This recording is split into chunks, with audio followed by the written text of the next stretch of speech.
From Del Rio, Texas, Rob Wade and Robert Garza. Two guys who dive.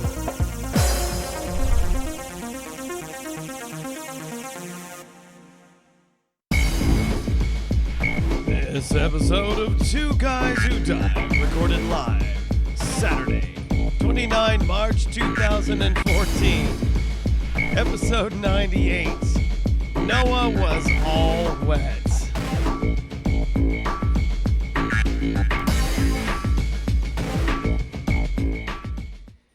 Welcome once again to another exciting episode of Two Guys Who Dive, and just barely making it in, and saved only by the fact that I was running late getting pictures uploaded to the show. Is our faithful host, our co-host, Robert Garza. How's it going, everyone? So what's up, man? Nothing much, you know. Got tied up with Noah. What? You went to go see it? No, not after your review or your blog. It was pretty scathing, huh? Yeah, you slammed it. Yeah, we'll be talking about that. Yeah, you know, I actually commented on, like, you've never... if you never blogged the movie before, that was pretty bad. You know it's bad if I'm going to blog on it. Or if it's really, really good, I'll blog on it. Yeah. Wow. So, yeah, exciting week. A lot of stuff going on. And in walks and out walks, our producer, my wife, Tara, she had a puzzled look on her face. Like, are all the dogs here? So how was your week? Busy, actually. Yep. Work's kept me pretty busy. What's going on? I've said this before, and I just think, And I'll say it again. I think it's something in the water. Oh, no. I think, it's like they deliberately, taint the water certain times of the month or something. Oh, no. Yeah, it's just crazy.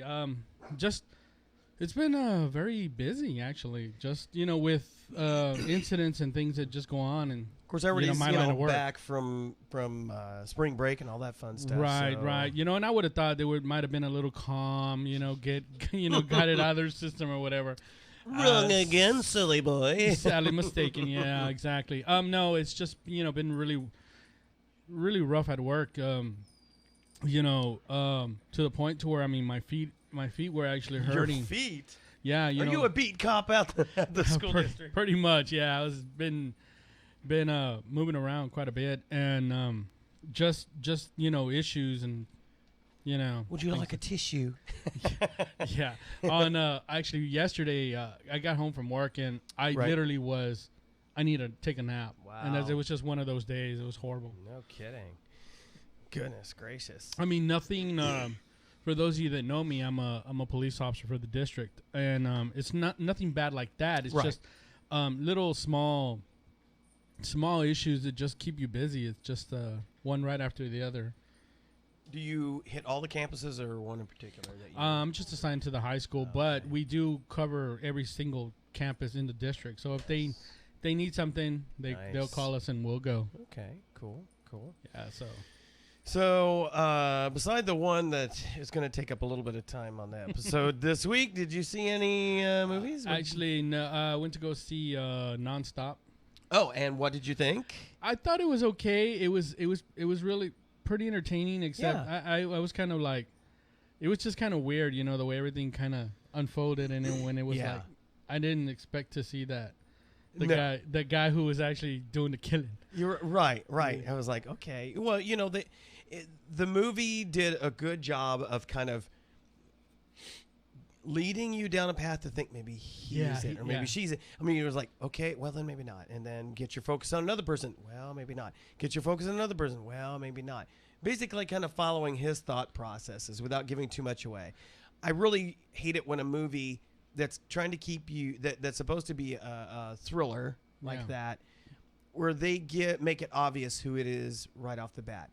I like to be taken along the ride in the thought process, seeing all the things that the main character sees.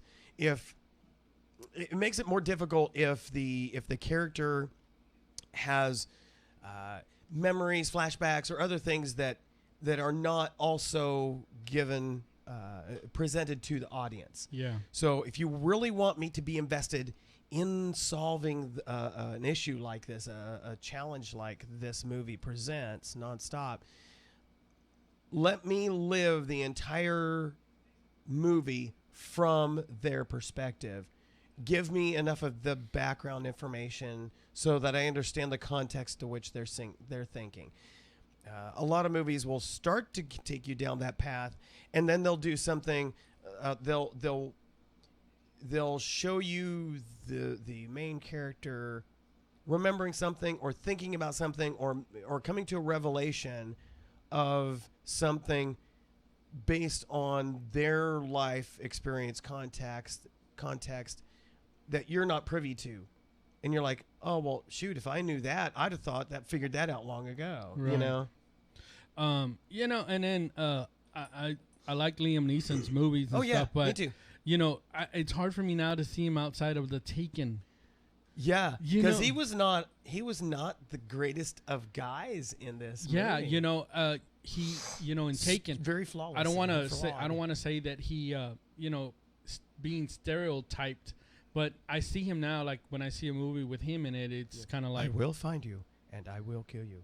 Yeah, exactly. And it's kind of like now, like Ian McKellen from like the Lord of the Rings. Yeah. It's hard for me to see him outside of like the X-Men as Magneto. Or as Gandalf the Grey. Yeah, exactly. Typecast. Yeah, there you go, typecast. Yeah. I don't want to typecast. But it was good. But right. What I want to see, if I can make it this evening, is to go see Divergent. I was gonna say I really liked that movie, and yeah. I won't give any secrets away. But yeah, I'm gonna try to catch it for sure this weekend. I am gonna see it, but no bad language in it. Wow, which I was very pleased to see. This was kind of like, what's that? They're in the second of the movies for that series with the girl with the bow and arrow. Oh yeah, Hunger Games. Is kind of is in that vein, because coming of age, seeing a person kind of overcome their weaknesses and standing for good. But it creates it really does a good job of presenting a dystopic future, breaking society into classes. Yeah. I would have liked to. You can only do so much in a couple hours. It was kind of a long movie, but I would have liked to have seen a little bit more about the society and the four classes of people, how they're broken up. But I'll be honest with you, I was like, oh my gosh, this is like our future. This is not Divergent is not impossible for where America's going right now. Yeah. And it's kind of scary when you watch it. Start kind of putting in the back of your head little feelers to sense, oh man, I already see some of the groundwork being laid.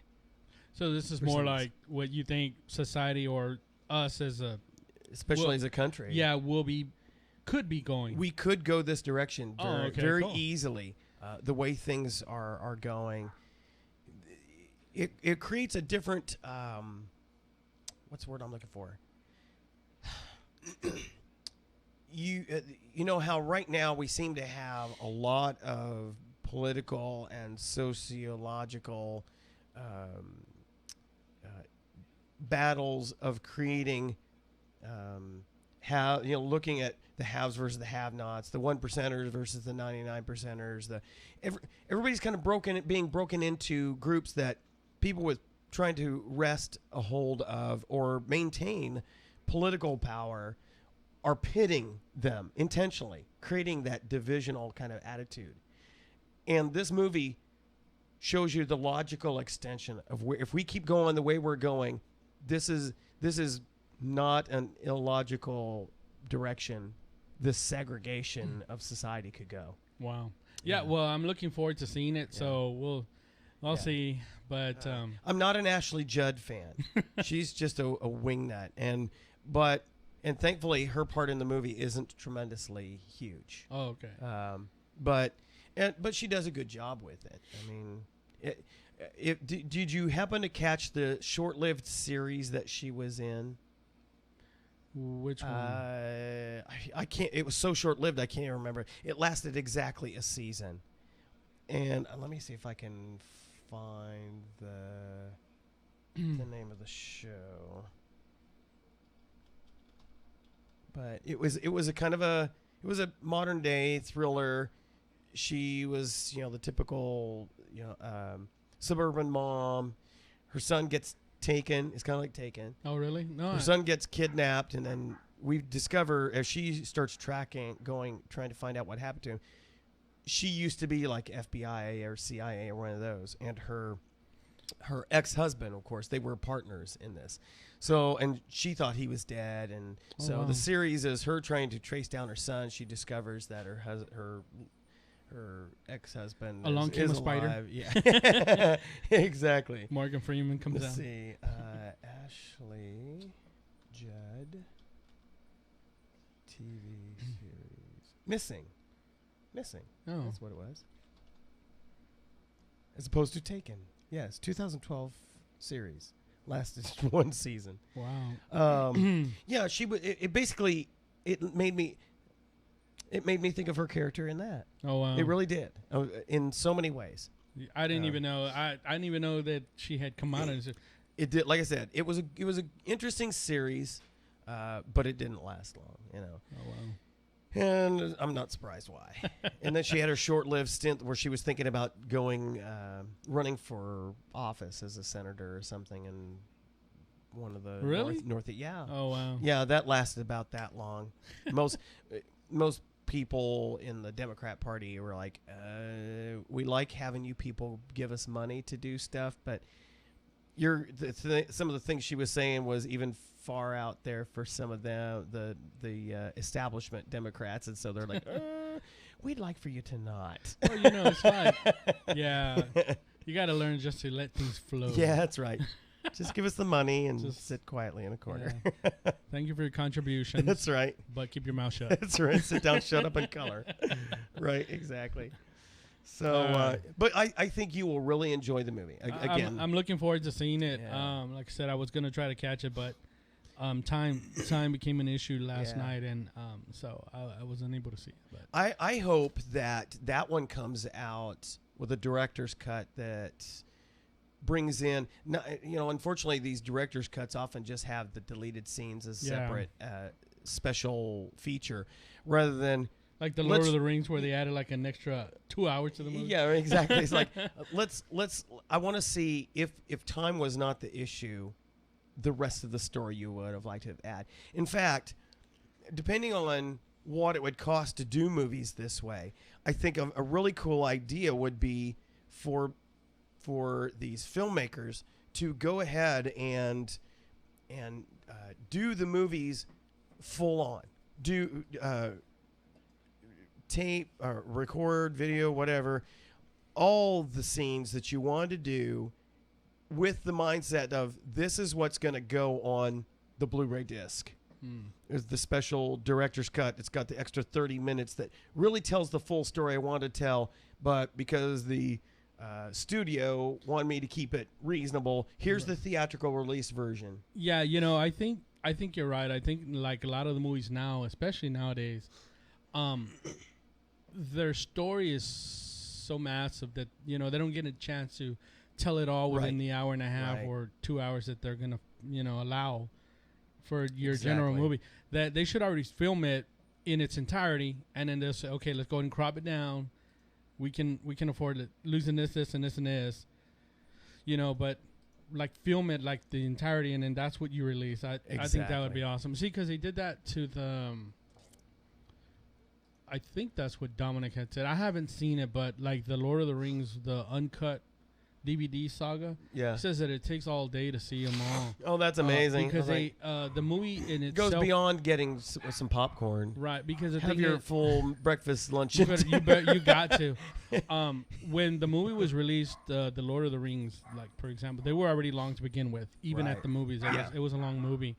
that they added 45 minutes or so to each movie. Wow. Of stuff that they cut out because they didn't have enough time to put it. Like you said, yeah. So if you bought the DVD, you were able to see it. But he said it had like 45 minutes, almost an hour. I'm like, that's crazy. The movie itself was already long. Now, I was talking to I forget who it was I was talking about this week about some of these longer movies and what I would like to see. And I found myself recalling books, science fiction books, of course, that I read when I was in high school and shortly thereafter. I don't really read that much anymore as far as books, but I used to read a lot of science fiction, and one of my favorite writers was Larry Niven, and he wrote a number of different series, a number of different books, but there was one series that really, really captured my attention. It was the Ringworld series. I don't know if you've ever read any of those. For you science geeks out there, if you know what a Dyson sphere is, it's for those of you who don't know what a Dyson sphere is, a scientist, I forget his first name, Dyson, had posited an idea for if a society, a race, was of sufficient technical capability and had enough time, they could actually take a star and literally build an entire sphere around it that its circumference is the distance of the Goldilocks zone. So that literally the entire interior is a hollow ball, a sphere, where the star is the center of this. And so you spin, the whole ball rotates, just spins in place with the star at the center. So it creates the gravity. Oh, okay. But that this would enable capturing 100% of all the energy and give you huge landmass for a population.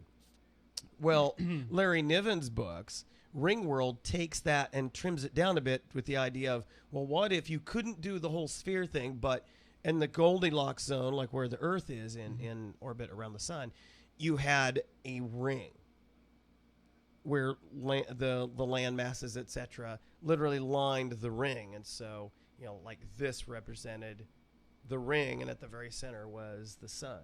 Oh, wow. And, of course, a whole science fiction set of stories with different races, different alien species, etc., were involved in it. It was, really well written. Larry Niven writes really well. But that whole series was so involved and so detailed in description. I remember thinking as a teenager and a 20-something, they would never, and of course, this is back in the day of like the first Star Wars movies. Mm-hmm.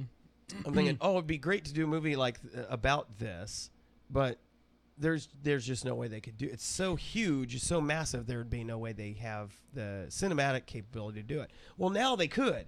Now there would be nothing stopping them, but it would be great to see a movie series based on those books. The stories were good. The capability of being able to create all these different species is there. I mean, as a matter of fact, there's a Marvel movie coming out later this year, Guardians of the Galaxy. Right. You're going to see examples of the capability to create all these alien races, and they work all together as a team kind of thing. You're going to see that because they can do that, there'd be no reason why they couldn't do a movie like Ringworld. Speaking of which, I saw the trailer on YouTube for it. Isn't that awesome? Yeah, well, when we saw it, I actually saw it at the movies, and my son Aiden right away saw Rocket, the little raccoon. Yeah, little raccoon. On the back of that plane or whatever, shooting the guns. He was like, "That's cool." I was like, I mean, it looks funny because you see the trailer and it's a little raccoon, but he's like a really bad raccoon, So I'm really looking forward to seeing that. Yeah, that's gonna be good. Of course, interestingly, God's Not Dead has not yet opened in Del Rio or Eagle Pass. I was actually gonna check to see if it's playing in Eagle Pass. I would have driven, but yeah, me too. I got a feeling that we're not gonna see it here. I hope we do. I don't see why we wouldn't, and it is getting absolutely stellar reviews. They're saying even if you're not a believer, you you would enjoy this movie. You would get something out of this movie. But for the agnostic types, they said, might make a believer out of you. Yeah. So it's pretty cool. So we're hoping for that. But, if it opens next weekend, it's not going to have a chance as far as box office draw compared to Captain America, which debuts next week. But still, seeing Captain America, I do want to see it, but I know that's going to be around for a while.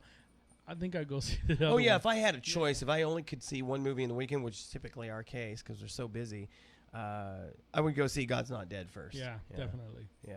So, so any other movies you got to see, or that was pretty much that was it. That was pretty much it. So,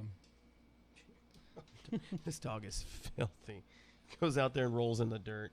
Yeah, so we're talking about you. Okay, so for those of you who follow me on Twitter or Facebook, Twitter, I blogged pretty heavily at 2 o'clock, 3 o'clock in the morning on the movie Noah.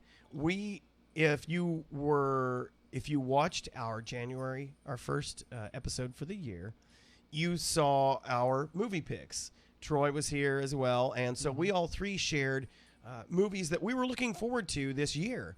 And one of those, based solely on the trailer and who was in it, we were excited to see Noah. We thought, there's so many good Christian or family-friendly movies coming out this year. This was just, I'm like, wow, heavy hitters. Right. But, of course, trailers can be misleading, as was definitely the case with Noah.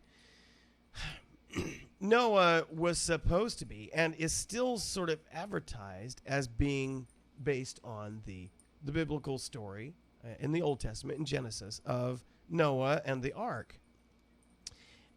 And even in the ads, they tried to argue that we believe this movie is, there's creative license taken. We believe this movie is true to the ideas and some other words they use. Basically, they think this was true to the spirit of the story. Mm-hmm.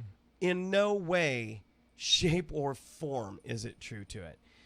For those who are believers, I got to tell you, if you want to go see it, just so you know what to arm yourself,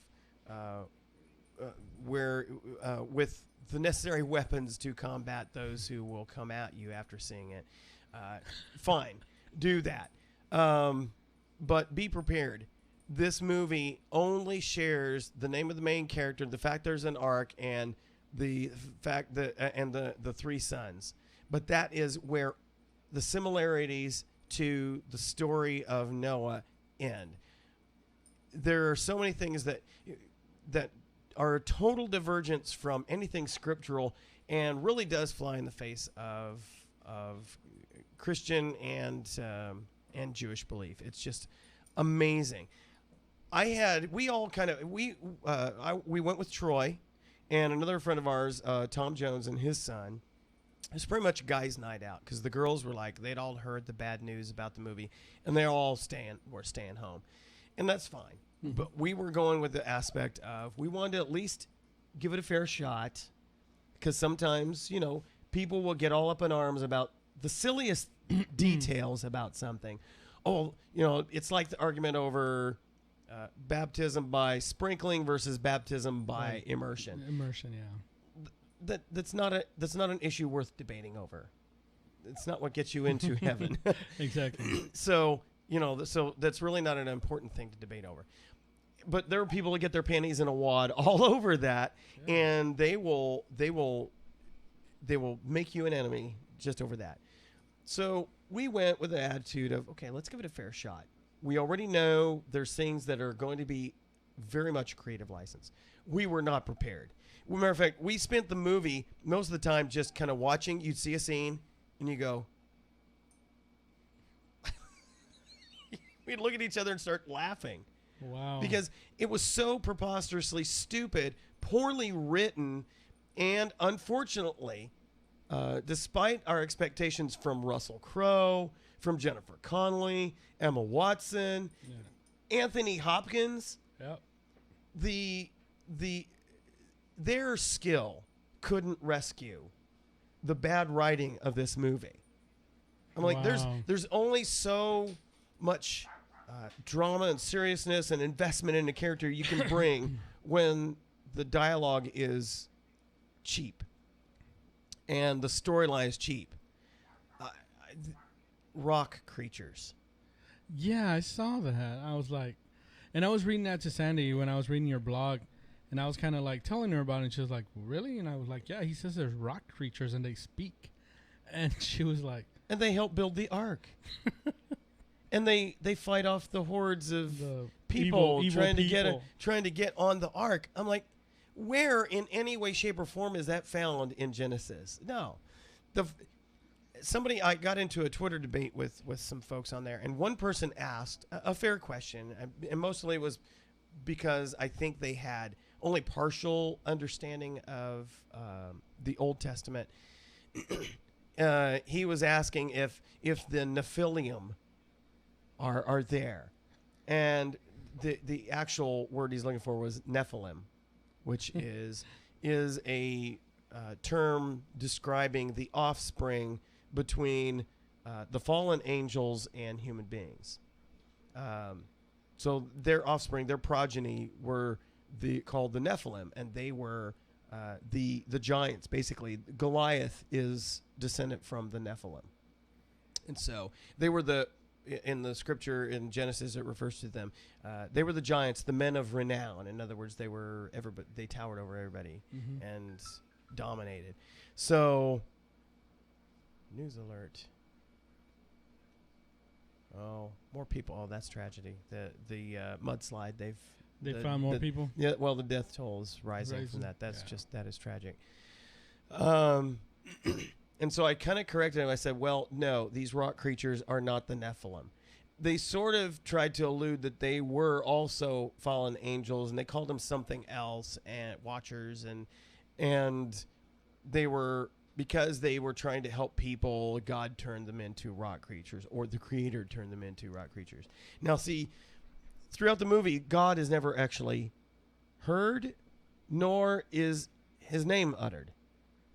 Russell Crowe and others only refer to him as the Creator. Now, there would be people, and have been people, that have gotten all up in arms over that. I'm okay with... writers, directors taking that approach. If you just want to refer to him as the Creator, I get that. Orthodox Jewish people are not fond of actually uttering God's name. You'll see a lot of people that will write God without the O. They'll put G_D because they don't think they have such reverence for the name of God that they will not go that far. Oh wow. Okay, and I get that. I respect that. I totally do. And so if somebody as a director was saying, you know what, out of respect for those who might have a problem with us actually saying God in there, will refer to the same entity as a creator because that's also how we know him. But no, that was the mere tip of the iceberg of going way off the mark. The movie was really painted the issue of the destruction of mankind as being about the fact that man was so evil because he was destroying the planet. It refers to how Cain's ancestors, Cain's ancestors, what's the word I'm looking for? His offspring, his lineage, expanded and basically infected the earth and created industrialized cities and was stripping the earth of all of its resources. I mean, yes, it was ridiculous. Wow. So this became a Gaia story, that the earth is dying It's because of bleeding, humans, of humankind, and you would see stupid things like the king is working on new weapons to go after the Ark, and he's using a welder's helmet. What? Yes, he even had it. It looked like roughly fashioned, but it was clearly a welder's helmet, and he had the visor. He flips it up when he's talking to somebody. I'm like, what? What? Oh my God! And then you look. There's a scene where Noah and the family are heading to meet up with his grandfather, Methuselah, because he has some questions he's trying to understand the visions he's receiving from the Creator. And they have to travel by or around these industrial cities where the evil people were. And you see the remnants of like a destroyed, it looked like something out of Mad Max Beyond Thunderdome. Yes, absolutely. Oh, destitute land with what's left of metal this and twisted that. And then you look up on a hill behind them, and I swear it looked like one of those above ground oil pipelines. Really? Yeah. Oh, man. The only thing left is when, if there was a scene in the background where you see the sky and you see a white line going across where a plane's cutting through the... I mean, it was remarkable how bad it was. And then the story, once the rock creatures became an integral part of it, and then, of course... The flood didn't happen as quickly as it was portrayed in the movie. And I get that. You want to try and compress everything because we're talking about a 40 days, 40 nights rain. Yeah. And water coming from everywhere. Here it happened in just mere hours. All this water swooshing up and taking people out. And so I understand for the creative license they had to speed that up. But that created a number of other conflicts in the story. And again, so all the elements... Even accepting that this was a total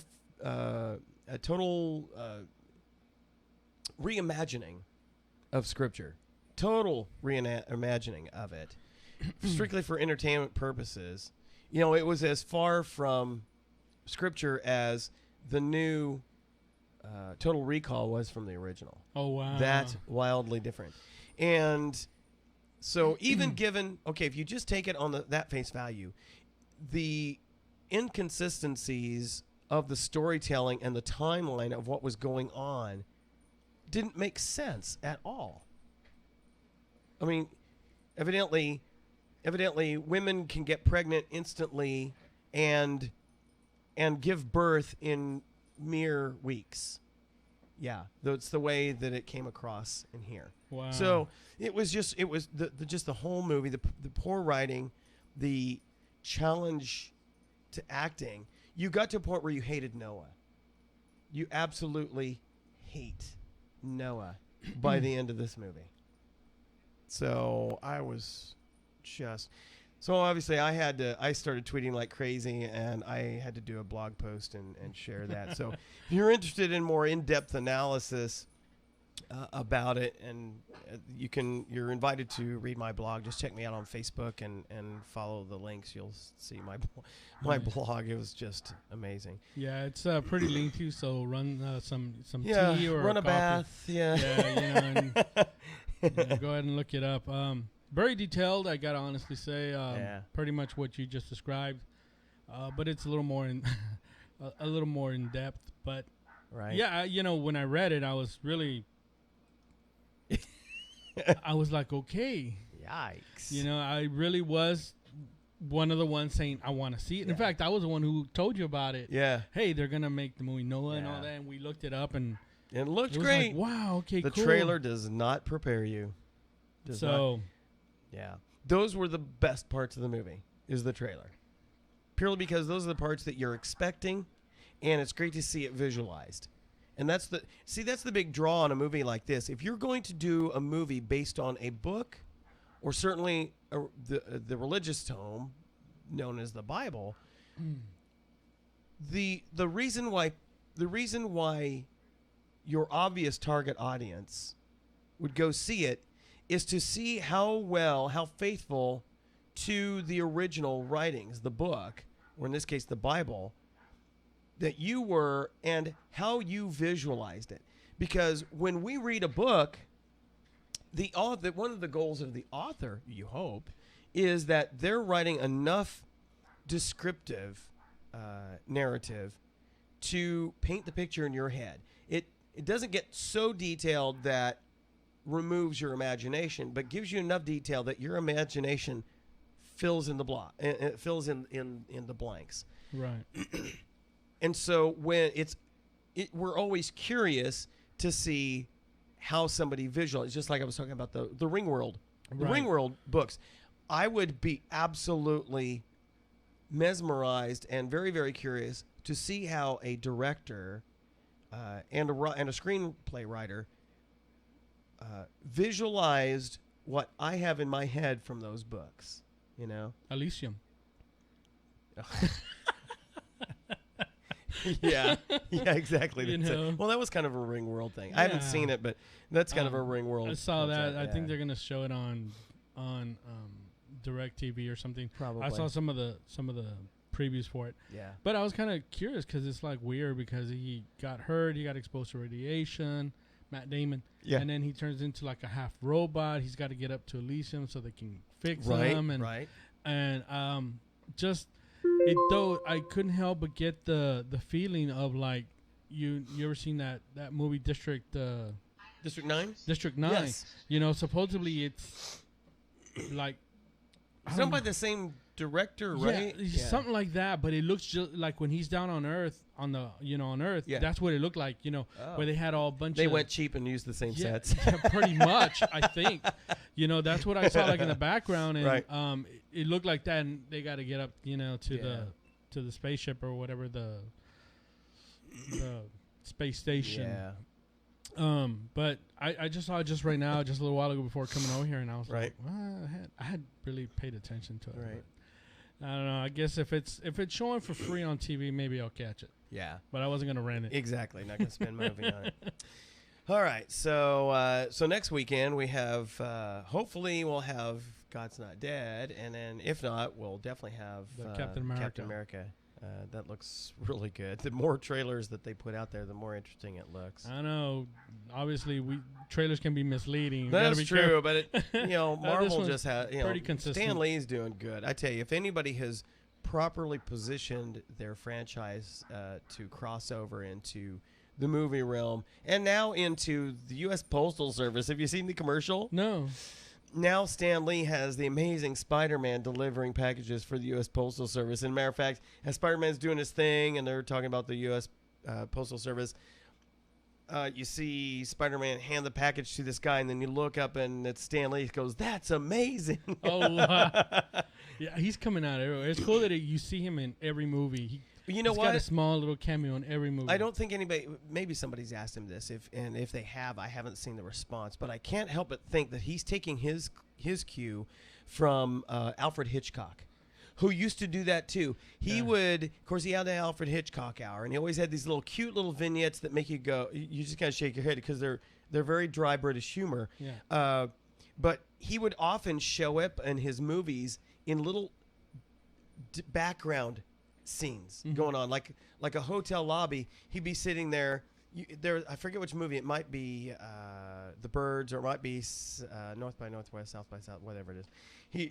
He's sitting in a hotel lobby, and he's got he's in a suit, and he's got a baby sitting on his lap, and he's just sitting there, and all of a sudden he just picks the baby up and moves him to the other knee. You know the baby is wet on him. It's just little bits like that. That there's stuff going on, and you almost have to be bored with the scene to see that going on. But it's one of those, if you go watch it a second time, you're looking for the pieces of stuff going on that you didn't see the first time, and that's one of those kind of leaps out at you.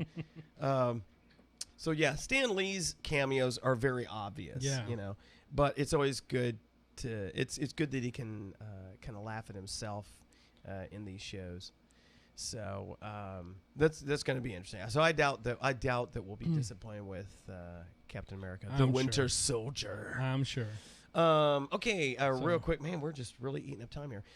Tech news, and tell me if you have taken advantage of this yet. Office for iPad and Android was finally released in a big event earlier this week. Well, go ahead. Well, I was just going to say, now, I think it was a little misleading for, I watched the live stream event. And it was very interesting, and some interesting things revealed coming down the pipe. But I thought it was a little bit misleading for Microsoft to tout that they've released Office for the iPad and Android, when really all they've done is released the smallest of subsets. Word, Excel and PowerPoint. They already had OneNote available for all platforms. Right. And they did also, as an accompaniment, they did release a new version of OneNote that actually brings it closer to how they've done Word, Excel, and PowerPoint for the iPad. Right. I immediately, when I saw that, went ahead and downloaded Word to my iPad. Thank you for making that those the number one downloads in the iTunes store. Yeah, I went ahead and downloaded it because the thing is, I'm already using Pages. Yeah, which is the Mac or the Apple version of Word. So, to me, I wanted to see what was different, what was okay about it. The only thing is, it'll allow you to look. You can do a lot of stuff, but you can't edit a document unless you subscribe to the full version of it. And it's about $100 a year. Yeah. Now, normally I wouldn't mind paying the $100 if it was something that, okay, you pay, it's a one-time deal. It's like not a subscription. It's like buying the software. Yeah. So that's the only downfall that I really didn't like, but it looked nice. It looked cool. It was real, easy going. You can manipulate. And I like using the iPad. The touch aspect. Yeah, the touch aspect of it. But so I created a document just to see how it's doing. So I created the document and made it look as I used one of the templates. One of the templates, exactly. Looked good, but then I went to Pages and went to their templates and looked at it, and then I kind of shot them both at myself to see which one looked better. Right. And to me, they're pretty close. Yeah. They're pretty close. But I do like the way now Word is looking, the way that they changed their fonts and done different things. Yes. It looks awesome. It really does. But still, Pages to me is free. And I can edit and everything else. And over here, I really couldn't do really too much. I just kind of had to go with that. And they did actually make that point that that you could view and present. Right. But if you want to edit, you need the Office 365 subscription. We have that because I have the laptop, the main machine here, Tara's laptop, and I actually have it on the test machine over there. You get up to 5 installations as far as PCs, tablets, as well as mobile devices. I think you get 2 mobile devices and then 5 desktop tablet type devices with the subscription. But one thing I was curious about, and I haven't really researched yet, they either have just made available or are about to make available what they call Office 365 Personal. And it's much cheaper, but you get to put it on one PC or tablet device, or one PC device and one mobile device kind of thing. So it's not one of those you can share it with your family kind of thing. It's just you kind of thing. It's still a subscription, but it's much cheaper. It's like a third of it or a half of it or something like that. And so if that works with something like that, I think that will be the hook. Now, having said that, I did see yesterday that there is evidently, if you do something, there's something you have to do, but you can get a voucher or a card or something that gives you 1 year free subscription to it. Oh, wow. Yeah. So, and a lot of people were taking advantage of that. But yeah, I downloaded Word just to look at it and stuff like that. And so they are separate downloads.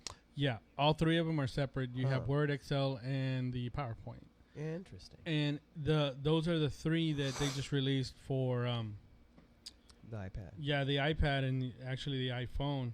Now, so they said that they wrote these completely from scratch for the iPad, and then similarly they did that for the Android devices. Yeah. So these aren't Metro versions ported over to the iPad. These are written from scratch, which is why this has come out first, and what's currently codenamed Gemini, the Metro version of Office is coming out, I guess, in a month or so.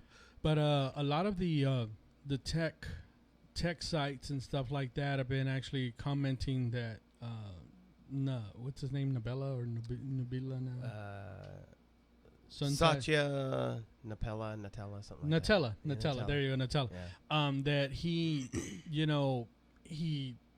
he's kind of separating from the legacy application now, or the legacy. I was looking at one of the sites that now that he could possibly be hurting that based on the fact that Microsoft made a lot of money on doing the legacy aspect of it. Now it's kind of like, here it is, it's all free type thing. I really was kind of trying to get into it, but it just kept going on, and I was getting kind of confused. So I said, I switched the channel. Yeah.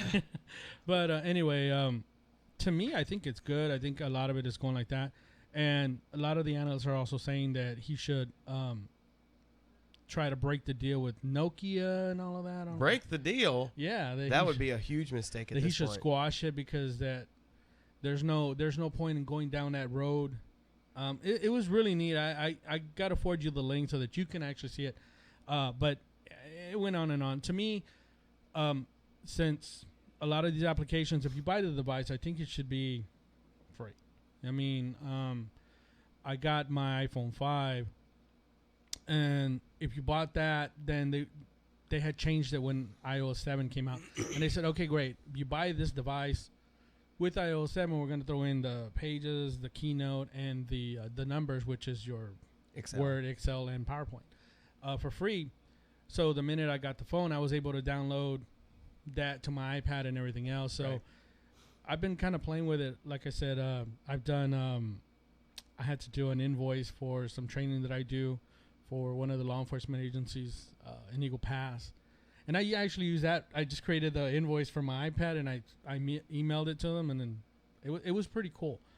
So that's the only downfall, is the subscription part. I don't like. Well, see, the difference though is Apple has never been about software other than their actual operating system. Right. And even so, that's not been it. It's really been their hardware, their MacBooks, their iPads, their iPhone, their other Macintosh computers. Yeah. It's all been about the hardware, and the software simply is the mechanism to use it.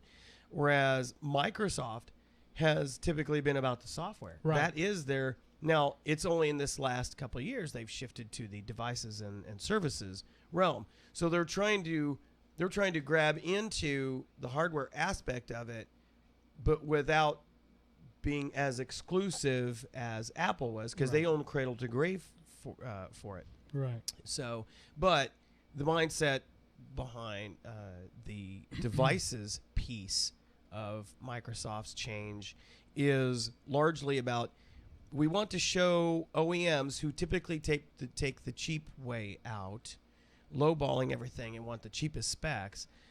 We want you to see where we're ultimately going with it, in order to maximize what our software and services can do. This is where you should go with the hardware. You don't have to, but if you really want to make yourself stand out as being awesome with the whole package, this is the benchmark right here. Right. That's why the Surface and Surface 2 came out, and I think by surprise, Nokia really just pushing hard on the devices side of it for the Windows Phone. 90% of all Windows phones are Nokia devices now. Right. That's akin to Samsung pretty much owning most of the Android arena. Right. It really is. So I disagree with the analysts who say that they need to kill this partnership. I think this is exactly the right thing to do. They're getting the people who really took to heart what Microsoft was trying to do and said, all right, let's see where we can go with this. Samsung, all the other OEMs have just regurgitated their Android devices with Windows Phone. Yeah. There's now word that the HTC One M8 is about to come out as a Windows 8.1 device. Wow. So again, they're just regurgitating the hardware. That's all there is. There's no innovation coming from the other OEMs, because they come up, basically they're chasing each other's tail, and just trying to one up in certain things and throw lots of gimmicks out there and creating what, in my opinion, are mostly crap devices with few exceptions. Because it's really cheap to get into the Android realm. Real cheap. Yeah, because the OS is free. Yeah, the OS is free, and it's clear that for the most part, they can get in, make a fast buck, and not even try to compete with Apple on the quality level. Right. And really, I would argue that they can't compete with Nokia, with one or two exceptions. They can't compete with Nokia on the quality level. But money talks. You can get into the Android realm so easily. You can just flood the market. And that's really, every time you turn around, here's another Android device. Yeah, I mean, it's like the Galaxy 10.5 or whatever Exactly. they are already. Like, I don't even care anymore. Exactly. What version of Galaxy comes out? I'm like, I know. Okay, they're making another. Oh, they're making another tab. Okay. It's Galaxy. It's a Galaxy. It's the same thing. Yeah. You know, it's not just, impressed. Yeah. Oh, Galaxy Gear. Yeah. Like, whatever. Now, what do you think? Do you think it's? Do you think we're gonna see a Apple Watch, an iWatch or whatever?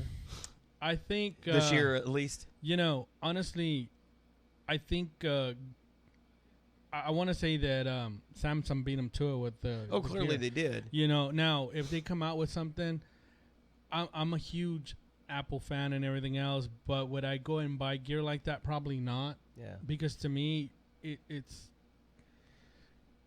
just the way you get more use out of the phone, and we're divers, so dive watch. Yeah, you know, I'm not gonna spend $199 on a watch that's where I can read my email for a mini iPhone. You know, I might as well just pull my phone out of my pocket and read. I want a really good Bluetooth earpiece. You know, I love my Jawbone. I'd rather buy some Beats or something. You know, some headphones. There you go. To where I can listen to my music and awesome. You know, but yeah, we're divers, and for me, you know, especially wristwatches. I'm a big watch fanatic.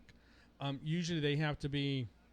Yeah. First, the first thing I look at is it water resistant 200 meters plus. You know, 'cause it's got to be that. Thank you. And it's and it's got to be diver. That's just how I am. Anyway, but would I look at some gear like that as far as technology? I see it coming out. I really do. Yeah. But I can't help but every time I turn my turn a page or something, I can't help but hear that they're looking at the Apple TV in the deal that they're trying to make with Comcast or whatever. Yeah. And I don't even have Apple TV. You know, I tell you though, I think all of those are gonna be hard pressed unless Microsoft stumbles. They're gonna be hard pressed to outdo the Xbox One, especially where it's potentially going. I just get more and more I get more and more happy with the Xbox One, and I don't play any games on it. I mean, I've been going nuts with Titanfall on my PC. Yeah. I love that game, but all the other things that I can do, and it's just like they did with the Xbox 360. They're gonna be adding more features and capability, and as the versions of the operating systems start to merge, they're already pushing to work with the developers to how easy it is now, and it's going to even get easier to write once across all platforms. Yeah. The what I'm looking for is I'm looking forward to the new iPhone, the iPhone 6. Yeah, I hope that they go with a bigger screen. You know, everything points to that. Yeah, as far as the gear, Apple Gear or whatever it is. Not so interested. I'm really not interested in that. I truly am not. I'd be lying to you if I tell you, I want the Apple Watch or whatever. Yeah. No, I'm not. You know what's funny is the Pebble Watch, which is a sort of a smart watch. It already works with all those devices, including Windows Phone. It's supported by Windows Phone, or it supports Windows Phone. But nobody's buying them. Yeah. You know. Now, Microsoft just purchased a VR company, tech company, that I get the rumors are that it's helping augment the team that's been working on this Fortaleza VR specs glasses that they've been working on for several years now for the Xbox. That's right. Yeah. And now the speculation is once they got bought, well, they didn't buy it. They created a very, very tight partnership, kind of like how Nokia and Microsoft was before. They just said, we'll just buy you. The rumors are that they're just about ready with Fortaleza, but they decided to kind of shift gears, saying, okay, let's not stop there. We see the interest in the Google Glass is starting to pick up some, although there's a lot of backlash. People are saying, don't bring in the bars and stuff like that. Don't bring it into the brothel. Yeah. But that they're going to shift gears and say, all right, let's make a version of these that are like the Google Glass, but it does the full interface with Xbox One, but also has independent, can interface with your phone and with your desktop. And well, actually, like, you mentioned the Google glasses. Yeah. They're actually picking up slowly, but I think they're trying to market. For example, I did read that they're now trying to partner up with Oakley, the sunglasses. That'll be a rich connection right there, because a lot of people like Oakley. Exactly. So they're I think in order for them to push their glasses to make them look a little bit more sporty or more attractive than because I'm sorry, those things are ugly. They're ugly. They really are. I'm like, you guys could have come up with at least a better frame or for the glasses or whatever. Yeah. But they're partnering up with Oakley to try to come up with something to make it, I guess, look a little more stylish or whatever. But still, I think for those that really like that stuff, if you put it in a glass, frame that's... The company that comes up with a version of those kinds of glasses that isn't just this frame with this big bulbous lens here, but that is somehow built into just regular, what we would call character glasses. Yeah. In theater, you often will wear glasses that need to have a lens in them for various theatrical reasons, certainly for movies, but they're non-prescription. They're just clear glass. Right.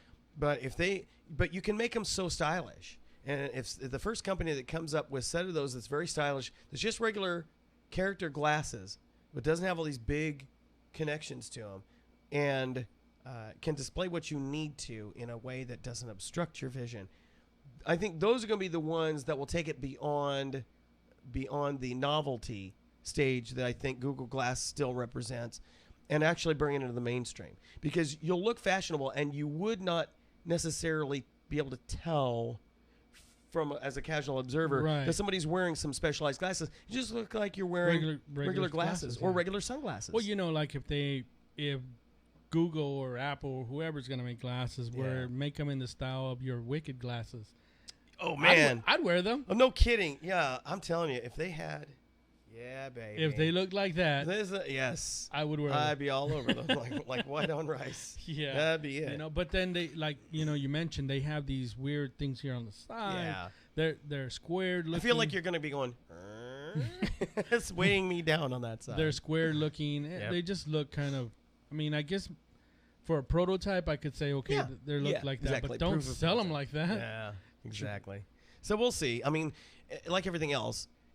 Sometimes technology is not quite ready for prime time, and sometimes it is. Really, that's been Microsoft's problem for so long. Is their Microsoft Research division has always come up with amazing things. If you go search on the web, various things, videos and stuff that from Microsoft Research, the things that they are doing in prototype right now, and then concepts that they're working on, absolutely are astounding. But then what happens is they try to kick them out the door too soon, and they become an idea that's ahead of its time, and technology is not there to support it. Yeah. Who came out with tablets first? It was Microsoft, but they were horrible. You had the stylus; they were heavy. Yeah. The battery life was horrible. Mm-hmm. It was like I said, it was stylus. There was no touch. It was like they were like giant Windows mobile devices. Yeah. And so nobody really bought them. And then suddenly touch comes along, and Apple takes the same idea and says, now we can do this. Well, technology caught up, and Apple was smart enough to pounce on it at the right time. Microsoft gave up early. You know, and that's been the case with everything that they've done that has failed dismally. There's so many devices they came out with that, you know, they had a fad. Yeah. Few niche people bought it, and then that was it. I remember when their little, you know, the Dell Axioms were I had two. I had the X5 and the X3i. And at the time when I was working with the district with technology, they issued us those to keep up with our email and our work orders and everything else. You know, you could go ahead and close them from there, and then hit sync. And since we were running a wireless network through the school, it would automatically just close out and stuff like that. I could put comments. It was great, but of course you had to use the stylus to be typing. Took a little getting used to, but they were working great. And they were better than the Palms. Yeah. Oh, don't even get me started with Palm. You know, I guess Palm, when they first came out, they were good for what they did.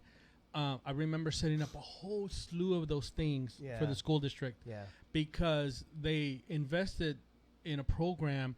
They would allow the teachers to assess the students based on shapes and colors and things like that. Anyhow, and that company where they bought the program and the software from we had to use Palm. You had the Pilot. You had the Preon. It was a Palm Pilot, but it was the can't remember the Tungsten. Oh yeah. The Tungsten 2s or something like that. Anyway, but the teachers were breaking the screens because they were tapping too hard. Oh yeah, it was just a problem. They actually were using without a screen protector, so they would scratch the screen, and then you would lose the connectivity with the screen sensor. So we would have to send them. It was just horrible. But now actually, I was talking to the technicians, going a little off base here, but talking still technology. They are going to issue laptops. They did it for the freshmen, to all the freshman students. Yes, Android, as a matter of fact. Actually, tablets, I think. No, they're going to issue Dell laptops to all of the students at the high school. What? That's over 2,100 laptops, buddy. Yikes. And the thing is, they have no support for them. So they're thinking about hiring a technician solely just to monitor that. Good luck with that. Yeah. That is. They get to take them home. If they break them, they get it replaced. It's ridiculous. Wow. Anyway. Yeah. Well, I'm looking forward to all the new tech devices that are going to be coming out. This year is going to be pretty interesting. Yeah, I'm looking hopefully to see what Apple's going to do. Hopefully they come up with something great. If not, the tech world has been a little upset with Apple, especially based on rumors that they're hearing about the iPhone 6. They're saying that unless the rumors prove to be false, they think that a lot of people are not going to be necessarily driven to rush out and get an iPhone 6 if the iPhone 5S is still out there. Well, what's the point? Yeah. And the thing that would make them go is the bigger screen. But they're saying all these other things about it. In other words, there doesn't seem to be anything new about it other than the size. And so they're saying, well, why has it been so long since Apple? And I don't think it's been that long since Apple has come out with something. But from, 3 months is an eternity for some of these tech folks. So I'm like, okay, I don't understand where they're coming from. But they're kind of giving Apple the riot act on. I think a lot of that is driven based on stock speculation, also analyst speculation. They also look at far as investor speculation. Like I remember Carl, what's his name, Icon or Acon or I know who you're talking about. Yeah, the billionaire who's trying to, he's investing in all these companies to try to get them to go up because he's just trying to make money off of them all. Right. He bought a huge amount of Apple stock. And then he started pushing the shareholders to try to get the CEO, Tim Cook, to start doing something because he was like, the company was extremely undervalued. And undervalued? Yeah, that's what he said. Shares shouldn't be trading at $538 a share. They should be somewhere closer to $800 to $1,000. Well, and it was up in that territory for a while when it just kind of blew up. But then it kind of normalized. So now he's saying, that. And then now I remember reading that I don't know if he's going after, I don't think Microsoft, but I know he's going after. I don't know if it's probably Google. I think it's Nokia. Oh, really? If I'm not mistaken, now Nokia, as in what's left after the devices division sells off, or I think since he sees that Microsoft is probably going to, the deal's going to go through with them purchasing Nokia and all of that next month. He's going to try to buy stock in it right now because he knows they're going to do something with it. Obviously, so he's going to make some change and he's going to bail. That's pretty much See, you people. I have nothing against people making money, but trying to destroy companies in the process is just stupid. So, and then other tech news, for you Windows Phone types, we've got, of course, we just saw the hints as to what's coming from Satya in the little Microsoft announcement for the reveal and the release of Office for iPad and Android. But we've got Build coming up this week, which is a big developers conference. And originally rumored the Windows Phone 8.1 to start to bring it in closer parity to the desktop that got 8.1 earlier this year, was going to be revealed, demonstrated, and then the developer preview for those who are developers and have signed up with that program. You would be able to install the preview on your Windows Phone devices. Was supposed to be available at that point, with the RTM going out to OEMs and being produced en masse, and we'd see some new phones shown. Well, it looks like the core just got completed last week, so they're saying that the developer preview is probably going to be slipped a week. So unfortunately, I won't be checking out the changes coming with 8.1, which are supposed to be very considerable. They're saying that it probably should almost be 9. Wow. Called 9 is such a dramatic change. But so if that happens, if that does happen, then I'll definitely be blogging about that. Things that I like, things that I don't like. I already hear some rumors of some things I'm not going to be happy about. But so that's been delayed. And Nokia has let slip, or rather somebody who's been working with one of the prototype designs. Nokia typically releases, a new firmware to go with a big update like that. Mm-hmm. Now, with the developer preview, you get the Microsoft bits. When you get the full-blown update, whether it's Nokia's devices or Samsung's devices, whatever, it's a package deal. You typically get the Microsoft bits and the firmware that goes with it. Now that Microsoft allows developers to get just the Microsoft bits, there may be certain features that are available in Microsoft bits that your firmware doesn't support. So you'd have to wait until Nokia, in this case, because that's all we have is Nokia devices, till they release their firmware update. And so the code name that got revealed for that is Cherry Blossom, because they've been doing alphabetical. The first one was Amber, then they went to Black, and now they're saying the next one is Cherry Blossom. So it'll be interesting. So evidently somebody sported some of the changes that firmware allows, and I guess it's VPN, transparent live tiles. Looks like crap, but some people are liking it, and they're doing some more theme color changes. So transparent live tiles, huh? Yeah, imagine trying to eke out what the live tile is when all you see is your background image bleeding through all that. Right. I think that's stupid. I can, you just imagine it on Windows 8 if your entire background just bled through your live tiles. You're not gonna be able to see. You wouldn't be able to see anything. I think it's just stupid, but that's one of those differentiators that Nokia's. Well, maybe they're transparent, but not so too transparent. I mean, they're gonna look a little lighter. You'll be able to tell there's something behind it. No, I'll have to show you a picture. It's pretty bad. Oh, really? Matter of fact, let me see if I can find that. Let me see if I can find that. Oh, that's interesting. Lumia transparent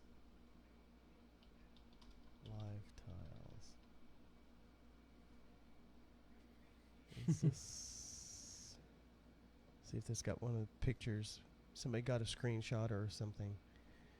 It just was like, wait a minute, what? No. There we go. Oh. Let me show this to our folks. This is what the transparent live tiles are supposedly looking like. I'm like, that looks horrible. Well, like, how can you see? What's the point of having the tiles then? Yes, that's my point. You might as well just have the icons. And apparently it's a parallax view. So as you shift your screen, the background sort of partially moves with it. That's what they call the parallax. It's almost like you're changing your perspective. Yeah, well, that's like the Apple. They have that. Is it? Yeah, they have a parallax type view. Yeah, that would get on my nerves. It's noticeable, but not very noticeable. It's kind of like if you move it, you can kind of see the. Yeah, that's a parallax view. Yeah, so. Yeah. Some people hate this, and you can turn it off. Yeah, good. But to me, it's hardly even noticeable, really. But well, it's pretty dramatic when you see, because as you move, because you can scroll up and down with the live tiles, as you see that, it's a pretty noticeable move. That's very subtle, but this is very noticeable. Yeah, this is very subtle, actually. So anyway, so the preview's been delayed. So I was really hoping this next week they would show it off, and then I'd get to install it and give my critiques on it.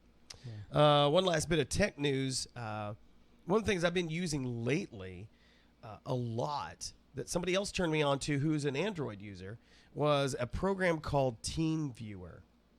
If you go out to TeamViewer.com, check it out. It's free for personal use. Pretty much no limits to it. It is a great application that's supported on all three major platforms, as well as I think it's all over it's you can get it on all three phones.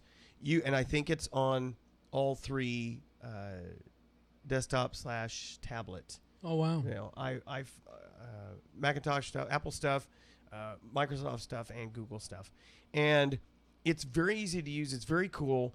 It's better than, to me, it's better than PC Anywhere ever imagined it could be.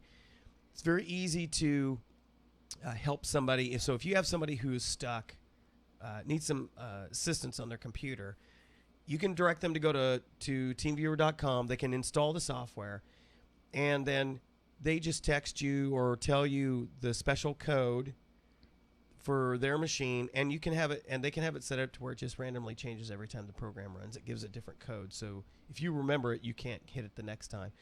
But it allows you to go in and they can see you fixing their issue or direct them how to. So I was actually helping somebody who had lived on Windows XP, finally had moved to, they got a Windows 8 laptop. Oh, okay. And they actually like Metro, but they said, yeah, definitely took some getting used to, but there were some things that they were curious. Well, how does this work on the Metro side? So I was like, okay, go to TeamViewer, install the software, give me the code, and I remoted in. This person's in another state, and I remoted in. I was able to show them how to do all this stuff and say, oh, and then watch this. I could demonstrate for them things that I knew would help what they were trying to do. And it's very easy. It's very low. It's a low demand on your resources, and it works very well from your smartphone. If you've got a decent size screen, you're able to use all the aspects and actually see what's going on. You can help them even from your smartphone. It works out really well. My friend who had an Android device, he had one of the big Galaxy Note, the Galaxy Note, so it's practically a tablet. He was telling me about it, and I was like, oh, I wonder if they had that for Windows Phone. Sure enough, they do, and they actually have it for the Metro side of Windows 8 too. So very good software. Yeah, I'm looking at it here on the Apple. Yeah. And just a quick description. It's just TeamViewer provides easy, fast, and secure remote access for Windows, Mac, and Linux systems. TeamViewer is already used by 200 million computers worldwide. It controls computers remotely as you were sitting right in front of them. So if you find yourself difficult and like that. Like Rob helped somebody and are interested in using this type of software. It is free here on the App Store for Apple. I use it to remote in at church. We have our main media machine up there. And if there's some things I need to do as pre-production for services, because we live stream our services, I can remote into the machine and do some of the prep. I can bring up the software, the XSplit software, and I can do some of the pre-production stuff. And it's ready to roll so that when we walk in Sunday morning, start. Yeah. You mentioned VNC. I think. VNC? VPN. VPN, the virtual private network. Yeah. Well, this is kind of like back in the day when I was working with technology with the school district, we used to use VNC, which is we used to use it in order to restart and remoting to servers at different campuses without having to physically go to them and touch them. Of course, sometimes we would have to make the drive because we would have to insert a CD or something, but for the most part, we were able to check out services and if applications were running and things and whatnot. But of course, VNC is dated now, and now they use something else here at the school, but it's kind of similar to what you just mentioned. Yeah, they'll log on and it's very easy to use. Yeah, very easy to use. Technology, gotta love it. Yep. And it allows you to do like file transfers and stuff like that. Yeah. So if let's say you're helping somebody and or they're helping you, and let's say they're trying to install something that needs a special driver, and you happen to have either know how to quickly get to it, or you happen to have it, you can just simply from within the software you can initiate a transfer and they download it, and then now it's on their machine and you can run it off of that. Yep, it works out really nicely. So if you're one of those types that likes to help your friends, even if it's just to demonstrate a feature about the software they're using, TeamViewer, I highly recommend TeamViewer as a very easy way to make that happen. There you go. Okay, another reminder, we'll probably keep plugging this on a regular basis. Mike McCarson, if you're in the Del Rio, Val Verde County area, Mike McCarson out at the Broke Mill RV Park has his scuba tank filling station up and running. It's ready to go. So if you go out, head out Highway 90 west to towards Lake Amistad, you'll see Broke Mill on the right. If you see the new loop that goes around Del Rio, his entrance is right next to that. Yeah. So definitely check them out. If you're in the area and need tank fills, he can do 4 tanks at a time, very very fast. So definitely go check him out. If you want to give him a call ahead of time so he knows you're coming, because he didn't have somebody sitting there 24/7 or even all day. Yeah. So give him a call at 830-719-2935. That number again, 830-719-2935. Operators are standing by. Or at least Mike is. Yeah. Or he might be sitting by. He's ready to take he might be taking a nap. I don't know. He's ready to take your call and donation. That's right. He will take a donation. I have no idea what he's asking for air fills. Yeah, we're telling people, go see him, and we don't even know. $30 for an air fill. What? Yeah, the filters are expensive. Yeah. But give the gentleman a call. Yeah. It's awesome that he's good people, and he doesn't dive so much anymore, but he is a certified diver. It's good that we have that resource now, because I remember there was a time when Robert was the only one doing it. Well, for a good while. Yeah, for a while. And, that was one of the downfalls, is like where to get air. Well, Robert was nice enough to utilize his compressor to do it.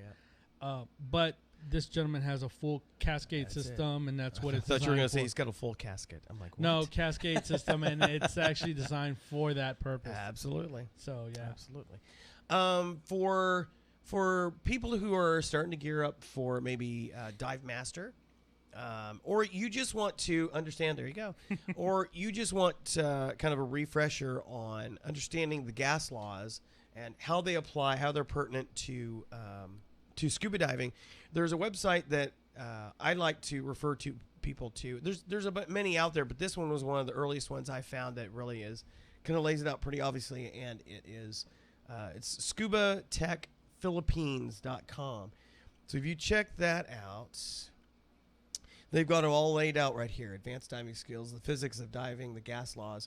So you can just scroll down. You see the different gas laws. It gives you kind of the precursor going into it. So if you want to check out Boyle's Law, it gives you a little bit of history on Boyle's Law, gives you how the formula works, pressure of the gas, the volume, etc. And it even shows you kind of demonstrations of the relationships as well as the ratios in a chart here. So very good, and even gives you, I love these illustrations. So it gives you a kind of a visual impression of what's going on with pressure within the context of Boyle's Law. So if you go to ScubaTechPhilippines.com, if you just want to understand, even if you're just a basic diver and you never plan on going beyond that, I think it really is helpful to at least get a introduction to these gas laws so you understand why the things that you were learning in the course are very important. Why we teach you about not holding your breath, why we teach you about what happens when you are saturated with nitrogen in your system, and if you come up too fast or if you stay down too long. All of these things are based on the gas laws that have been developed or understood over a number of decades. So go to ScubaTechPhilippines.com if you want a refresher or just kind of get introduced to the stuff that, as we get deeper into certifications, we have to know this stuff and then do a lot of math, which is fun. I was reading. I am not big on reality TV, but I have to admit, every once in a while when I actually had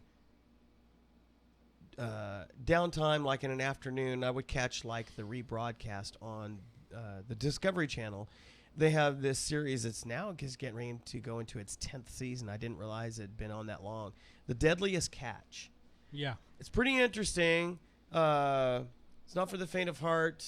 There's talk about some seriously salty dogs, but it's a series that's focused on these different boats that go out during the the seasons for mostly crab, but they also do for like cod and some other types of seasons, because each type of fishing has a season, just like hunting. And they show all the challenges. It's obviously cold, icy water, very dangerous. People have died. Yep. On the show or from the various boats that are covered. Well, it's starting its 10th season on April 22nd, and they're adding another aspect to the show. They're adding underwater to it. Now, at first I thought, yes, they drop these crates down underwater to catch crab and nets and stuff to catch the fish, etc.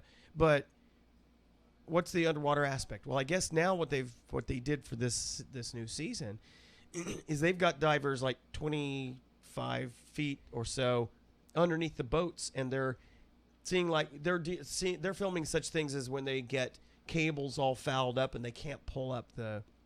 Oh, wow. Because what they do is they have stringers that have big buoys on them, and then off of these are hung, they're all chained together or strung together, and hanging from those are various crab cages. And so then they make their rounds, they're GPS located, and they come back, and then they hook them and then wheel them in, and then lift with the big cranes. They lift the big cages and see how many crabs they caught, etc. Well, so now they're getting divers. They've got divers who are going underwater to film this kind of stuff. Yeah, as well as see some of the other challenges they get into. Evidently, this season was particularly challenging because evidently a couple of boats sank. Ooh. And one of the sinkings, as I read the story, one of the sinkings was actually caught on video above water and underwater. Wow. So, and evidently there was also a situation where a boat capsized and all but, I guess, one person died. Wow. And so And so they've got they've got some of this footage. So evidently, some of this is going to be shown on the premiere episode on the 22nd of April. So I think I may have to tune into Discovery Channel on 22nd April to catch the season 10 premiere of the Deadliest Catch to kind of see if it's going to be a significant feature to it. That's going to pique my interest more to see it, because it's just there's no way in the world that I would go diving in the kind of environment that they're diving up there. Speaking of the Discovery Channel, did you ever see they only did it, I think, for a season or two, the Bering Sea Gold? Yes. Okay, they actually have that was like very shallow stuff. Yeah, it's frozen water. They got to cut through the ice, and they're diving into the water, and you're talking about maybe 20 feet. Yeah. It's very shallow, kind of Balmaray type thing. But still, I actually got to catch it on Netflix. Oh, really? Yeah, they have it on Netflix. So I was watching it one night. I was there, and I actually saw all the episodes because they only did it for 2 seasons. Yeah. But how quickly hypothermia sets in. Oh my gosh, yes. They were doing their diving really weird. I mean, they go out there with very little money to start up, these companies, and they cut a hole in the ice. Right. They bring their rigs, slide it up across park the them ice, over the hole, and then they're diving, trying to use like suction, like pumps to bring out the water, and then they go ahead and filter the rock and everything else, and whatever stays on the bottom, they filter it, and gold sticks because it's heavier than dirt and stuff. So I was watching it, and actually the way that they were doing the diving was kind of scary. Yes. They're using an 8 mil, just regular suits. They're not using dry suits. Right. They cut a hole in the wetsuit, and they just stick like a garden hose. It's long. Yeah. They just stick it in there, and it's running hot water through the suit. Of course, to keep them warm. Well, on one of the episodes I saw that the hot water had cut off. Oh, yeah. And the guy was down there for like 2 minutes, and I mean, he's scrambling to get out. And that's because he couldn't feel his feet anymore, and that was after like 2 minutes. Yeah. So it's amazing. It's crazy what these people do. It's very dangerous. For money. I mean that's their living, crazy living. I don't know why anybody would do something like that. Nuts. But the people that do it, you got to give them, respect for what they do to try to make a living, especially in the Deadliest Catch. The people that bring you the food that we eat. It's real cool when you order and you're like, okay, well, let me have some, I'll have that crab or whatever. You go to Joe's Crab Shack or whatever and let me have that. You're eating it, but you don't realize what it takes to get that there. People are risking their lives every day to bring us food that we eat. So that's why it's so much money. It is. It's very expensive. So when people go down $100, or $65 for a lobster, that lobster probably might have cost somebody's life. Yeah, exactly. It was a very expensive lobster. Yeah. So, but yeah, you gotta. I've seen those shows, and that's crazy. Speaking of shows, and this isn't in our list, but it just came to mind. My guilty pleasure lately on Hulu Plus has been Voyage to the Bottom of the Sea. I've been watching the seasons of that, and it's funny how the first season in black and white was like as Lost in Space was. Lost in Space started in black and white, which was much darker, much more serious. And then as it moved into color, it became more fantastical. Voyage to the Bottom of the Sea, the same thing. Now, the cool thing that they introduced in the second season was a redesigned front portion of the Seaview, which was their futuristic sub. But they had the flying sub, which I used to have a model. I used to have an actual AMT model of. And I love that thing. I just think that is the coolest thing. But, they do a lot of scuba diving in the show. And it's just kind of funny to watch the show as a diver now. I used to, when I was a kid, I watched that show. Well, I watch the show as a diver now, and I see, they're wearing regular rubber suits and weights and no BC. It's just amazing to see how they're swimming around and a lot of sculling. And then they're supposedly diving at pretty good depths. And of course, no hard suit. Where they supposedly have the sea view. They're climbing, they're dropping out of there, or the flying sub. and then they'll show a shot from underneath them as they're swimming, and you can see the reflection from the surface. So I'm like, you're maybe 20 feet underwater. There's no way that you're 100 feet underwater. Right. But it's just interesting. If you want to get a good chuckle as a diver, go back and watch those kinds of shows. Yeah, but back in the day, though, those things were like, wow. Yeah. But at least they were actually diving. Yeah, they were. That was like Sea Hunt. At least they were actually diving. Yeah. But I saw also when you blog, I don't know if it was when you blogged, but when, the best diving movies. Oh, yes. Patty was asking. I think it was Patty, or maybe it was Scuba Diving Magazine or one of those. I think it was Scubadog.com or one of those. Yeah, they were asking, what do you think the best movies? Man, they picked out some really vintage movies there. To me, I actually have to say probably 1 and 2 for me is probably The Deep. And you like that one just because of what's her face? Well, yeah, what was her name? The actress that was in there featured. Now we have to look it up. Mine went blank. Yes. Continue while I look. Yeah, and The Abyss, I think were cool. But people didn't even mention Sanctum in there. Actually, somebody did mention it, and I was like, I had to throw it in there. Yeah, but everybody was naming all these other movies, like the top 10 movies. No, Sanctum didn't even come out there. And that shocks me altogether that didn't make the top 10. Yeah, so for me, I liked The Deep. Into the Blue actually was good because we've got that one on video. Yeah, and it actually dealt more with diving. And it was a kind of a thriller with Jacqueline Bisset. Yeah, Jacqueline Bisset. Yeah, the beginning scene of the beginning sequence of that movie is actually pretty good. Can't believe no pictures, really. And they mentioned Sphere also. Yeah, but that one kind of like the Sphere was more like The Abyss in that diving was all really in hard suit type stuff. Right. Yeah. Although that was again an interesting science fiction movie. One of those kind of challenges your sensibilities as far as psychology. Mm-hmm. There's a lot of weird things going on. That was like an underwater version of.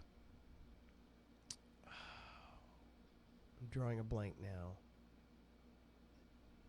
It was a science fiction movie about a spacecraft that was doing the first tests of interstellar travel using a new kind of drive, a black hole drive, and it had Lawrence Fishburne was in it, and had the guy from Jurassic Park, the scientist.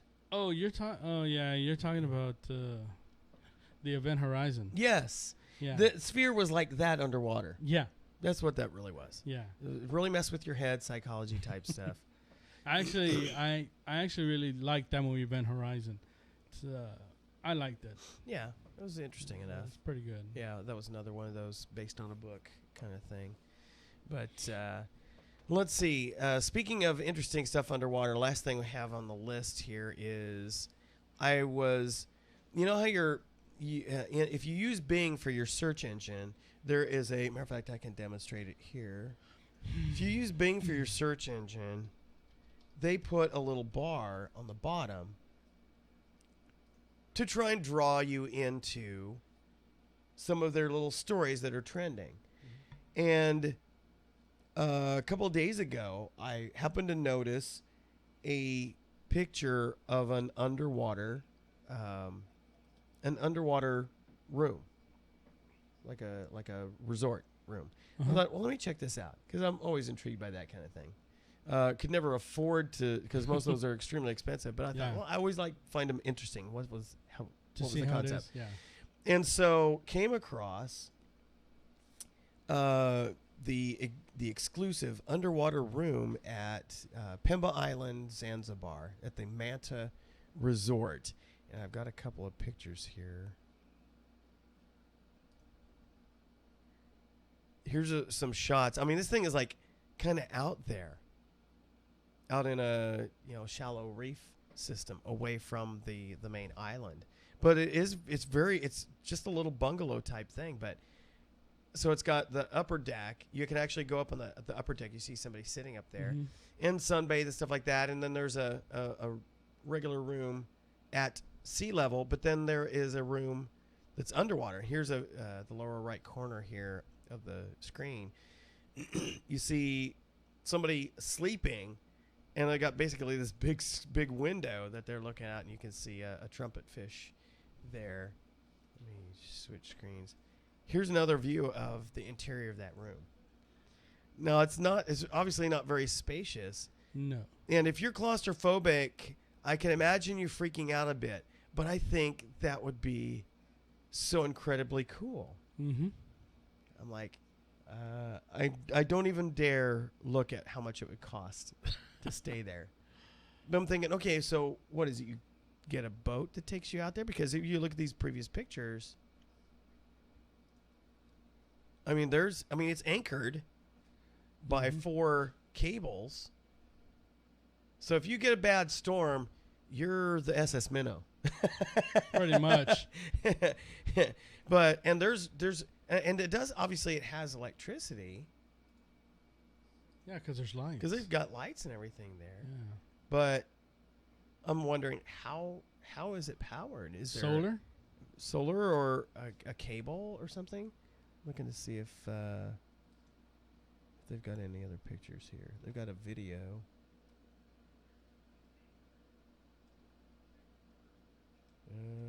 Looking to see. They don't seem to have any other. Let's see if I can play the video. Switch to screen region. No audio. Just some shots there.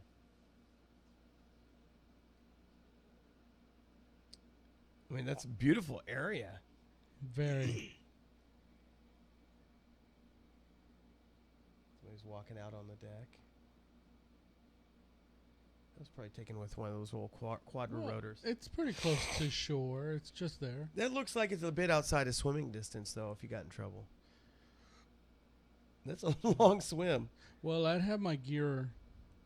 I think I'd definitely take some gear. Oh, absolutely. The only purpose of being out there, they're snorkeling, and it's obviously shallow enough. But that's the kind of place you definitely want to have your gear ready at a moment's notice. Ready to go.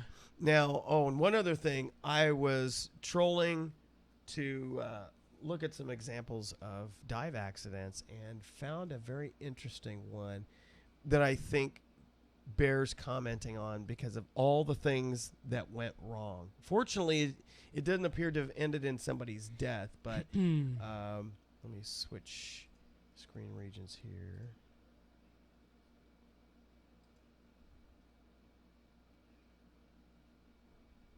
Not getting audio for some reason. Okay. Now they're drift diving, and you can see very quickly how strong the current is. This is how some areas at Cozumel are.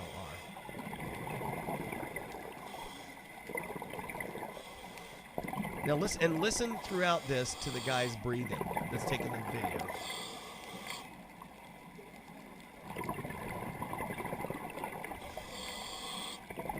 So he's kicking pretty hard to catch up. You go check out this turtle. Okay, first no.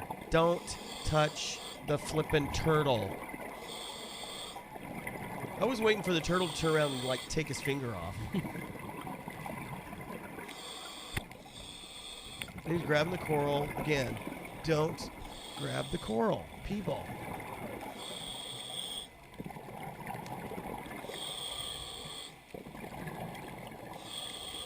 So fascinating. He forgets to check his air gauge. Now listen to his breathing. It's getting thinner and quieter. You start hearing a gurgle. As the air pressure drops. In just a second. Right there.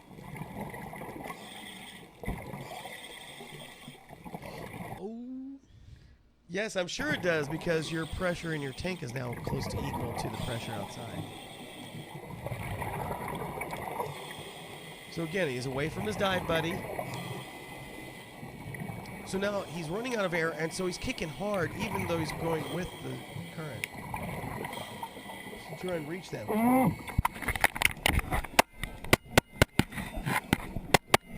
Okay, right there, he should have had a dive knife or a tank banger. Most of your dive knives have a steel end on them, on the heel, so you can use those as a much more effective signal. So he performs at 60 feet emergency ascent. Now, obviously, if he's doing it at 60 feet, it's not a controlled emergency ascent. This is a buoyant ascent.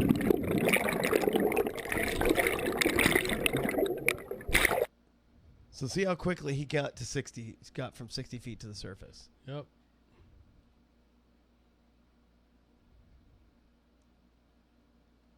So I have no idea. I'll be surprised if this guy didn't have some sort of DCS as a result of this. Mm-hmm.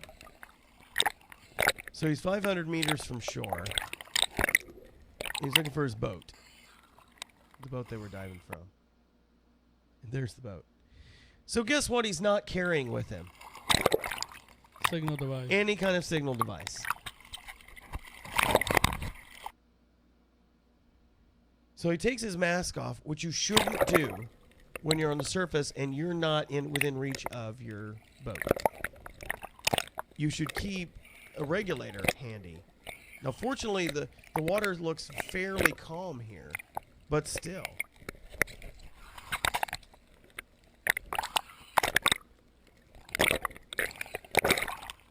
So at least he's on the surface, and it looks like he's got control of his buoyancy. So he's inflated his BC, probably manually.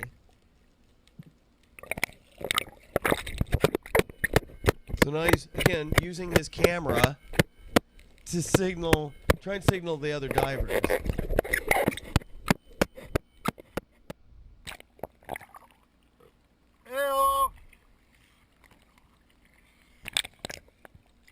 And it's hard to tell through a camera audio how loud he was actually yelling. So, of course, they're not going to hear you. You need at least a whistle that pierces if you're going to use auditory. So he's having trouble getting control of his gear. Well, at least smartly, he figures out I can use my fin as a signaling device, if only just to slightly extend. But if you've got like a black fin or a blue fin, it doesn't help tremendously.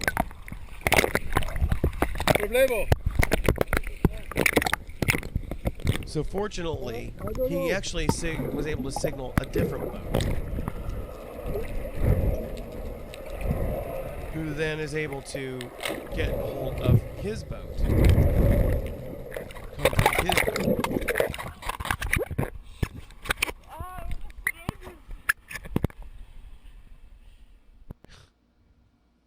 So yeah, his stupidity in this whole thing could have resulted in his daughter no longer having a father. So it was just amazing to me. Everything that was done wrong as part of that dive. Yep. Not watching his gauge, messing with the wildlife. At the end of the dive, struggling against a current to mess with the wildlife. And then not having proper signaling equipment both underwater and on the surface. Yeah. And then being put in a position where he was separated from his buddy, so he couldn't go straight to them. Start using alternate air source, which is everybody is trained in, and then aborting the dive and coming up to the surface. Right. And then once it got on the surface, no way to signal a boat properly. Right. Everything you can possibly think of was wrong. Seeing videos like that actually, make me feel good that I have all these good things. Practices. Good practices. Thank you. Yes. Thank you. Having, again, talked about this, from time to time I bring it up. Me having had multiple issues at one time, and then on a night dive at that, where visibility isn't that good. Yeah. Obviously, you know, I remain calm, and even at that, my dive buddy was not paying attention to me. Right. He literally was in La La Land. Rob was maybe 10 feet. Yeah. At least 10 feet away from me. I was able to signal with him with my light, and he comes. I swam up to him pretty quick, and immediately gave him the trouble sign. And right away, I went, that I'm out of air. Immediately, he just gave me his alternate air. I grabbed a hold of him, and then I started pointing because I had a cramp also. I was out of air. I had a bad cramp in the back of my leg. And I was exhausted because I exerted myself during that dive. Yeah. So multiple issues, remain calm, and I didn't worry about my air. I was breathing. Yep. And all I did was hold on to Robert, and he softly just guided me up to the surface. Yep. And that was it. Yeah, no issues. But it's being prepared ahead of time for the things that you can't anticipate, right, or things that you do anticipate, and just, the unthinkable does happen.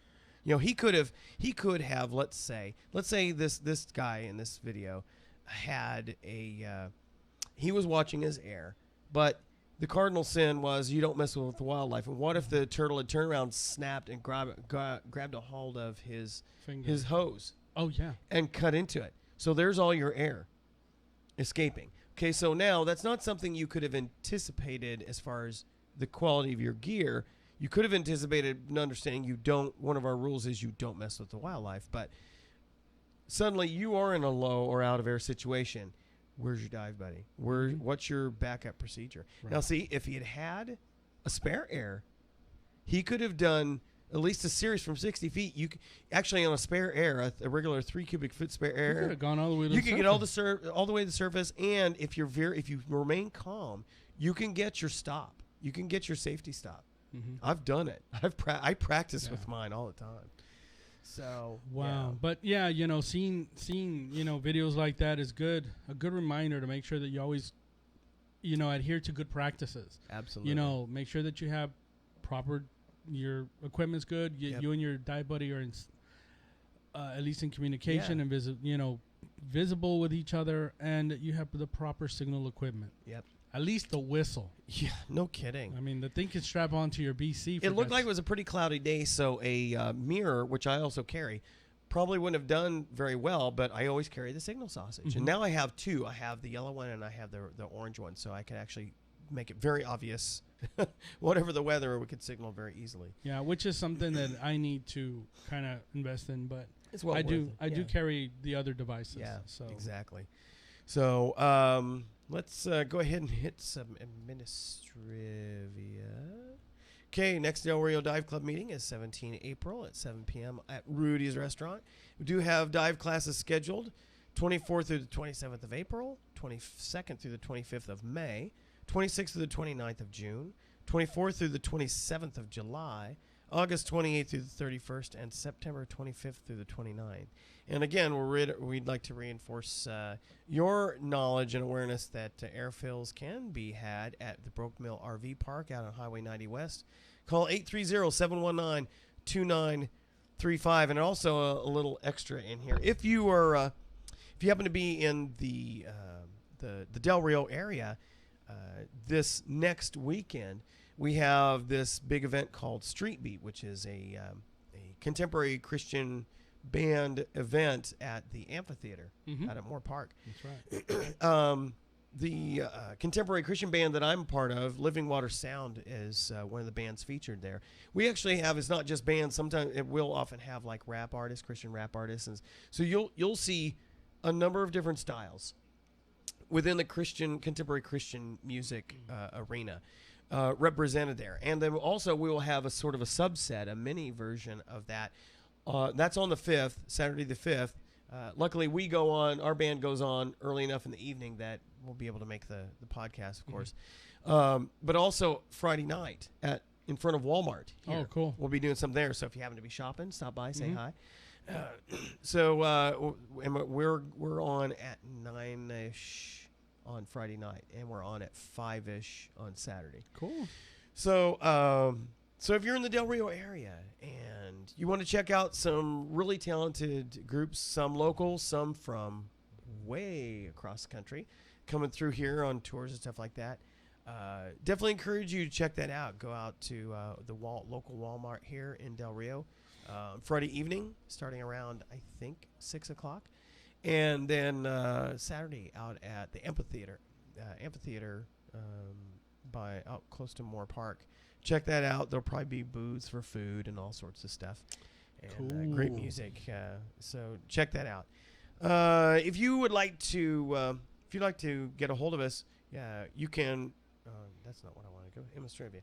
You can check us out on Facebook. Just look for Facebook/Del Rio Dive Club, or go to our website, delriodiveclub.com. Send us messages over Skype. Just look for TGWD, which stands for, of course, Two Guys Who Dive.